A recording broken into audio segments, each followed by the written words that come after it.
Comme de nombreux confrères, j'ai pu assister cette semaine au lancement de la marque Geely en France et même mieux, j'ai pu rouler avec les deux premiers modèles prévus pour notre marché, l'hybride Starray EMI et l'électrique e5.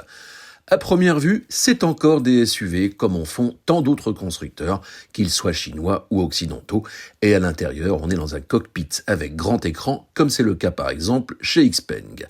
Alors, qu'est-ce qui fait la différence?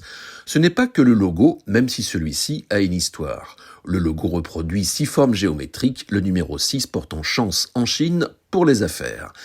Geely a surtout l'avantage de maîtriser certaines technologies dont l'électronique et la batterie. À ce propos, il développe lui-même une technologie de batterie à lame, comme le fait aussi BYD. Il s'agit de batteries lithium fer phosphate avec des lames interchangeables conçues pour durer 1 million de kilomètres. Elles sont garanties 8 ans ou 200 000 kilomètres. À l'essai, la Geely électrique e5 a affiché une conso moyenne de 14 kWh au 100 km, ce qui valide la promesse des 400 km d'autonomie. Mais la recharge rapide ne va pas au-delà de 100 kW, ce qui est un peu léger de nos jours, surtout venant d'un constructeur chinois qui vient de battre BYD sur les premiers mois de l'année dans son pays d'origine. À bord, la promesse est d'offrir des performances dignes du premium. C'est le cas avec un système audio avec 16 haut-parleurs et j'ai bien aimé le système qui permet de basculer les sièges avant comme un fauteuil d'avion en business. C'est pratique quand on veut faire une petite sieste. Pour ce qui est de l'assistant vocal, la démo n'a pas été vraiment au niveau espéré, mais la dame apprend vite et s'adapte. Elle a en tout cas ouvert le toit panoramique dont je n'arrivais pas à trouver la commande parmi les menus de l'écran central.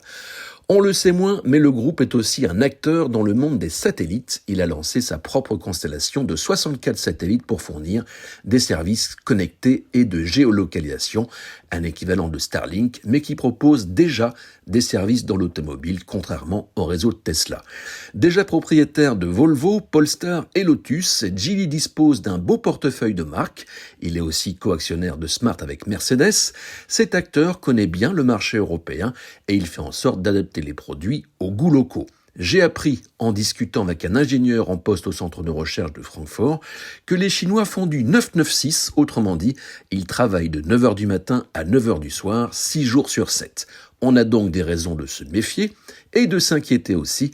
Il y aura prochainement d'autres modèles avant le mondial de l'auto et après, et pas que des SUV.